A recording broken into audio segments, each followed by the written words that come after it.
Hello everyone, a new week, a new Q&A, and hopefully by this time I will be lost in the new novel Warcraft. So if it looks like I'm responding less to Twitter and to Facebook, that would be the reason. If all goes to plan, I should be able to do a lore video on it for Monday, but that's still a week to go. Let's focus on this Q&A first. Let's start off with the first question, which is: Hey Noble, awesome vids. Any idea what the Twilight Grove is all about in Duskwood? I only play Alliance and have paused it lots of times. I don't remember doing any quest for it or that referred to it. Keep up the fantastic job with the vids.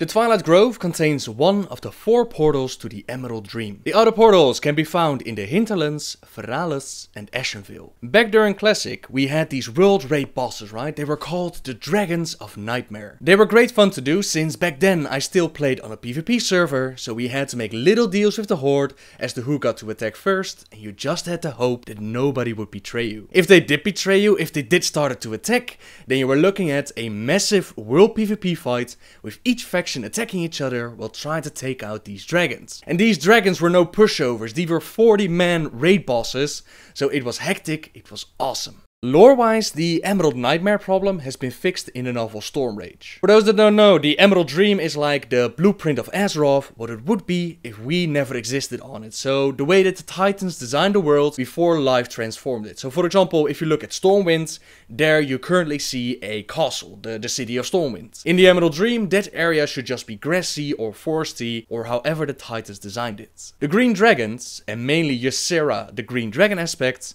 they were charged with keeping the Emerald Dream safe, and in the Emerald Dream they saw visions of the future. Now slowly over time, the Emerald Nightmare caused by N'Zoth creeped into the Emerald Dream, corrupted the Emerald Dragons, and we had to go in and solve that problem. This is all done mainly in the novel Stormrage. Now the dragons, the 4 nightmare dragons, one of them was called Lefon, and he was killed during a battle with Irenicus. And Irenicus is the green dragon that was saved from the sunken temple. The second dragon, Emerus, also tried to attack Tyrande and crew, but Tyrande tried to use Elune's power to cleanse him, and unfortunately he was so corrupt that after cleansing him, there was simply nothing left. Ysandre has actually been freed from the nightmare's corruption, and she's now a quest giver in Veralis, and she asked adventurers to kill the 4th and final corrupted green dragon named Terras. Once the deed is done, Ysandre claims that she can never return to the Green Dragonflight, and she wishes to live out the rest of her life in peace with mortals. She's just so scared of that Emerald Nightmare business, she has become so corrupted, she has done so many bad things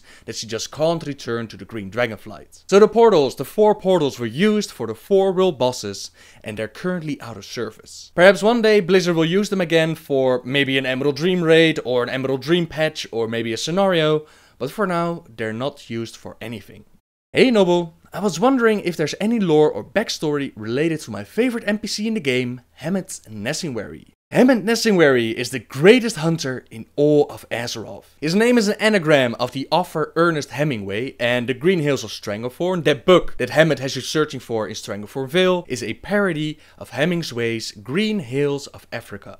Nesingwary doesn't have much story besides being the greatest hunter on all of Azeroth. He does have a part in the comics called the Warcraft Legends Volume 3. In this story he talks about the honor behind the kill and the honor behind the hunt. Some douchey hunter walks into the inn where Nesingwary having a nice beer, and he brags about how he shot this tiger point blank as it was charging towards him. Nesingwary then inspects the body and he notices a wound, which means that the tiger was first trapped and then was shot. So he calls the man a liar. The man doesn't see the difference between the 2 ways of killing the prey, so Nesingwary tells him a little story. Once upon a time, he was hunting a crazed furbolg, and during this hunt, he encountered another group of hunters. They told him that they were hunting a fox, but in truth, they were hunting Frostsaber cubs. These cubs were the children of a night elf's mount, and she, the night elf, was doing everything in her power to protect these cubs. Hunting prey without claws or any way of defending itself is not honorable in Nesingwary's book, and he decides to pick up the defense when the druid was killed. He uses all of his trapping skills to take out the group one by one until only the leader is left standing. He then captures the leader, uses him as bait to capture the crazed furbolg, and he returns not as a hunter but as a protector and a defender. To me, the moral of the story was a little bit fuzzy, but I suppose it comes down to the difference between a honorable hunt and a dishonorable one. Now in game, like I said, Hemet's been part of every single expansion and he's been hunting all over the planet. We first meet him in Stranglethorn Vale, where he's leading his expedition, he's lost a couple of pages from his book, and he wants to see how good we are at killing things. In a Burning Crusade, he stepped through the portal and he made his way to Nagrand for new games to hunt. Again, we're the lucky ones who get to prove ourselves and we kill countless of animals. During the Row of the Lich King, a new faction called Dita is going against Hemet and his hunters. Dita stands for Druids for the ethical and humane treatment of animals, which is a reference to Arpida, which stands for People for the ethical treatment of animals. You're responsible for the enslavement and genocide of millions! Get out of here, Peter! We're changing the mascot already! We speak for those who cannot speak for themselves! Go on, get out of here! Get out! Jesus, where do they keep coming from? This questline ends with killing Harold Lane, who is part of the Nesingwary crew. You can actually see him in Nagrand. The head of the beast, Nesingwary himself, is nowhere to be found, so Dita is still looking for him, while we find him in the Sholasar Basin. Again, we get to kill most of the wildlife, and this time Nesingwary himself joins us for the final fight against Bradmother's Livina. Even though Dita is fighting against him, the Frenzy Hearts actually respect him, and during the Children's Week, the little orphan called Keket wants to meet Nesingwary. During the Cataclysm, we don't have to hunt any more game, but Nesingwary does show up during the daily quest called the Protectors of Hyjal. There, he's one of the NPCs that help us out with doing the quest. Now finally, in Mist of Pandaria, we get to kill again, and Nesingwary's son wants to prove himself as the great hunter, just like his father. He attempts to summon a big game to kill, but instead he summoned Torjar's Bane, and Torjar mind controls him. We jump after him, of course, and we save his life, which concludes the adventures of Hemet Nesingwary, at least for the moment. Warlords of Draenor is going to be very savage, so I definitely believe that we will see Nesingwary again hunting some gigantic game and we get to tag along. And Noble, first of all, big thank you. Love the vids, often they make me return to some questlines or instances to see the story again, smiley face. My question is about Ordos. What is up with him? Where did he come from? Is he a demigod or was he granted powers by the Shah or whoever else? Keep it up and cheers from Poland. Ordos comes up quite a lot amongst the questions, and unfortunately he doesn't really have a story. The Dungeon Journal says that Ordos was once a shaman of the jungle who sacrificed himself to the flame, following the promises of the Fire Lords in order to become a demigod. His flesh is eternally seared with fires, putting him in endless agony. Jungle firekeepers ritualistically set themselves ablaze to emulate the ascension of Ordos and cast enchantments and prayers to ease his pain. So apparently Ordos, he listened to the promises of the Fire Lords. Multiple Fire Lords. We know that Ragnaros was the big boss, he was the Fire Lord, but in Warcraft 3 there were multiple Fire Lords that you could hire from a tavern and use to fight. It's possible that they mean these Fire Lords, since some of them are even implemented in World of Warcraft. That's unfortunately all the story I can give you for Ordos, so to answer your question, he's a demigod, he listened to fire, and fire granted him demigod status.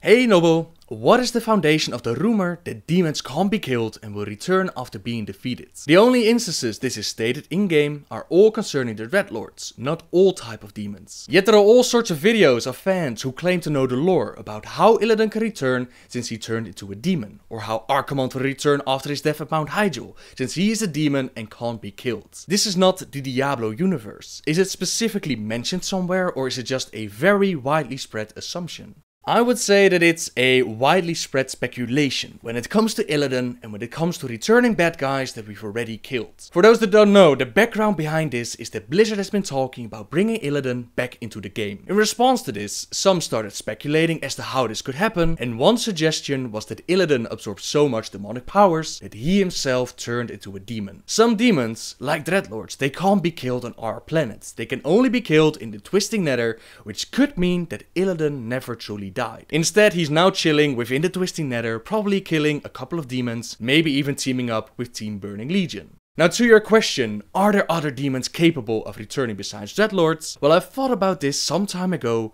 and one example could be the demons used by the Warlocks. These are often sacrificed to buff the Warlock or simply dismissed, but when they summon the demon again, they get the exact same one. Same name, same demon, same everything. I asked around on the forums and nobody was able to give me a clear answer, so this could be purely for game mechanics, or it could mean that more demons return to the Twisting Nether instead of actually dying.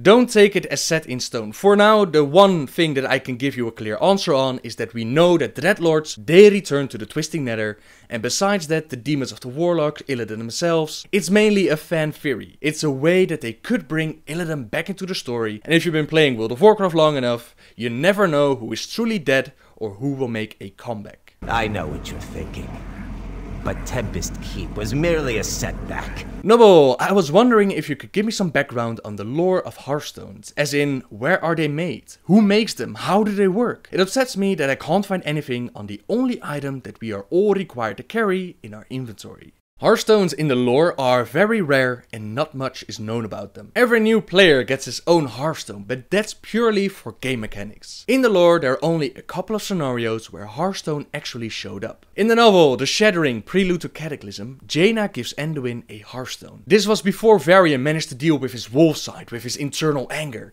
and she figured that Anduin would want a way to visit her at Fedamore. The big rune on the stone means home, but they call it a Hearthstone instead of a homestone since it simply sounds better. There are more smaller runes on the stone, and this specific stone said Jaina since it would take him to Jaina's home. She had Anduin hold the stone and she told him to take the stone into himself, make it part of him, and by doing so the stone was bound to him and him alone. Later on in the story, Anduin would use the stone to escape Ironforge, and he accidentally walked in on a meeting between Bane and Jaina, but that's entirely besides the point. Another novel that used the Hearthstone was the novel Stormrage, in which the Emerald Nightmare was taking over the world. Brawl Baremantle, together with Tyrande, with Fura, a couple of others, they had made their way to Stormwind. Tyrande knew that her ambassador, her Night Elven ambassador, had a Hearthstone set to Darnassus, and since they had to reach Malfurion quickly, they decided to find the Hearthstone and send Brawl back. When they found the stone, Tyrande used the powers of a loon to change the owner. Normally this is done with arcane magic, like in the case of Jaina and Anduin,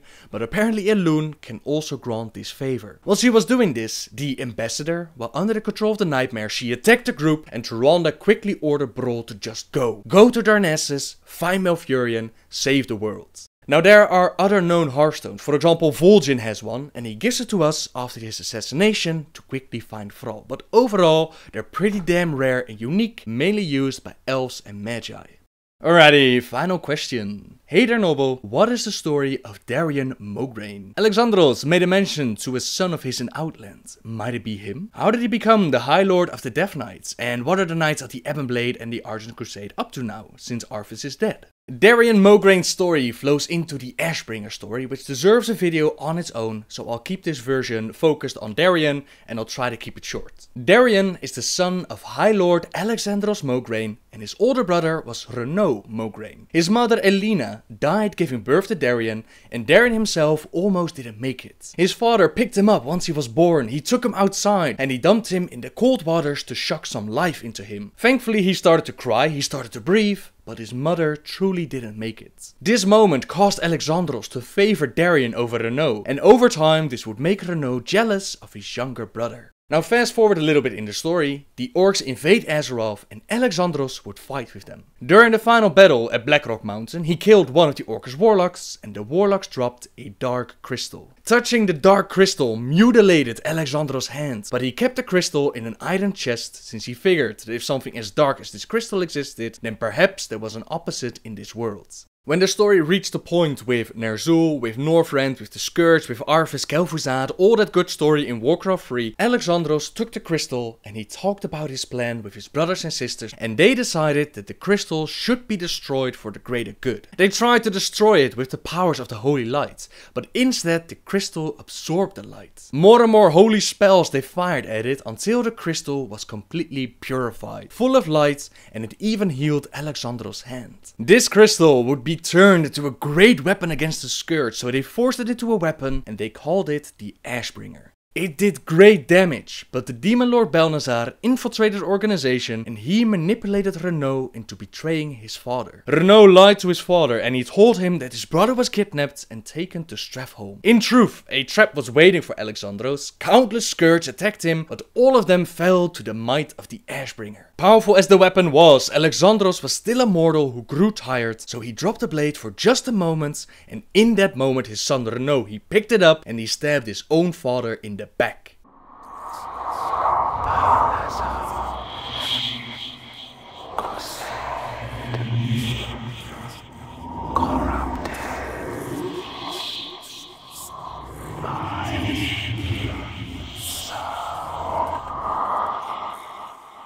This action corrupted the blade. Alexandros was tortured by Kel'Thuzad and turned into a Death Knight, while Renaud was promoted by Balnazar and named the first commander of the Scarlet Crusade. Meanwhile, Darion Mograine was informed that his father was still alive and held in the floating city of Naxxramas. He got a group of Argent Dawn members together, they assaulted Naxxramas, they found his father and they actually managed to defeat him. The spirit of Alexandros was still trapped within the Ashbringer and he told his son to take him to Renaud within the Scarlet Monastery. This is an event that they actually implemented within the game. If you had the corrupted Ashbringer, you could go to the Scarlet Monastery and it would all kneel down, the spirit of Alexandros would show up, it was a whole big thing. But in the comics, Alexandros, he emerges from the blade and he takes his revenge by killing his own son. The one son who betrayed them all.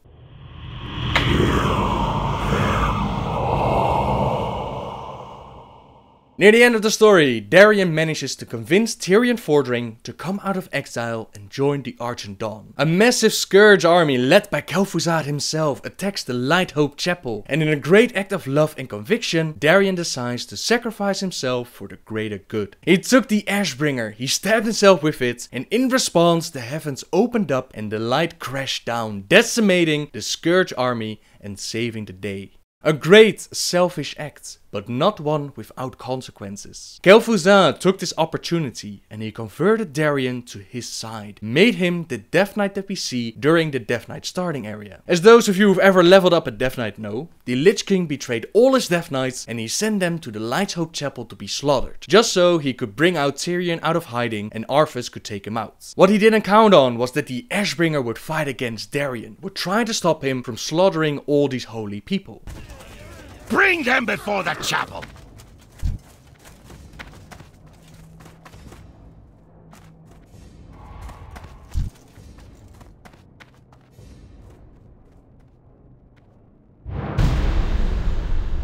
Stand down, Death Knights! We have lost the light. This place. No hope! Have you learned nothing, boy?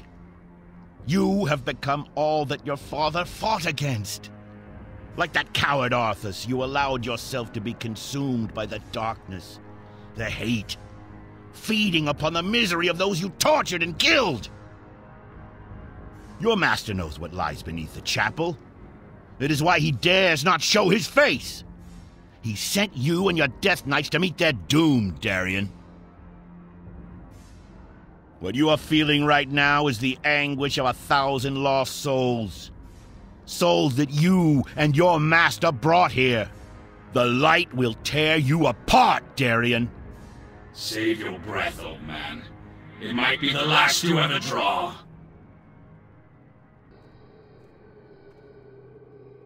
My son. Father! My dear, beautiful boy. What? Father, you have returned.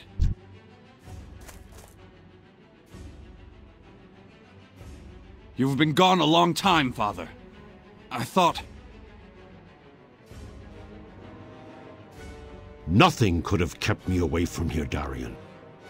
Not from my home and family. Father, I wish to join you in the war against the undead. I want to fight. I can sit idle no longer. Darion Mograine, you are barely of age to hold a sword, let alone battle the undead hordes of Lordaeron. I could not bear losing you. Even the thought... If I die, Father, I would rather it be on my feet, standing in defiance against the undead legions. If I die, let me die with you! My son, There will come a day when you will command the Ashbringer, and with it mete out justice across this land. I have no doubt that when that day finally comes, you will bring pride to our people, and that Lordaeron will be a better place because of you.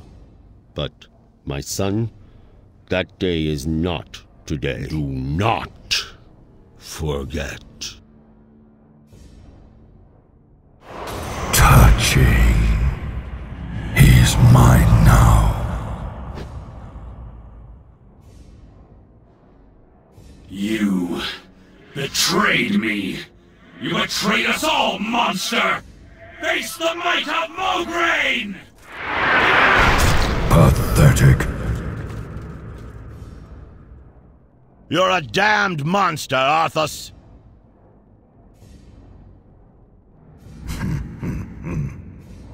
You were right, Fordring. I did send them in to die. Their lives are meaningless. But yours... How simple it was to draw the great Darion Fordring out of hiding.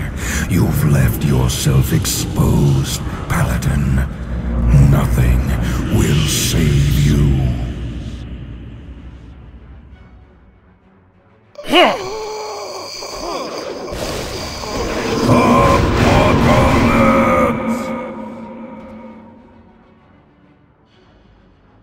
That day is not today.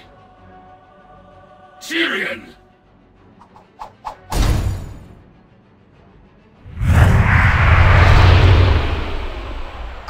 Arthas!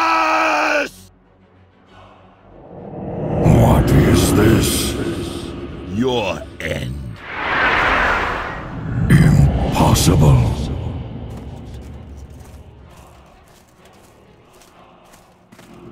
This is not over.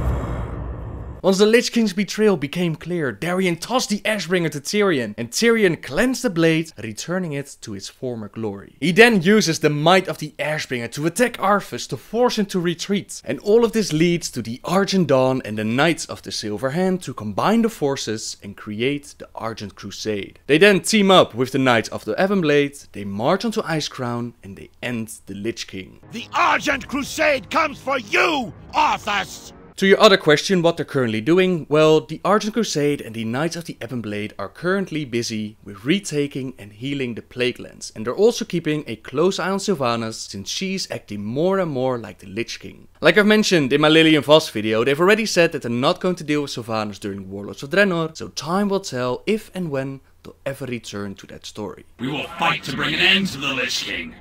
This I vow. Right, and with that beautiful Ashbringer story, I'm going to end this Q&A and hopefully spend some time reading War Crimes. Thank you for all your questions. If you have more, leave a comment and I might use it in the next video. Thank you very much for watching, everyone. And until next time, guys. See ya!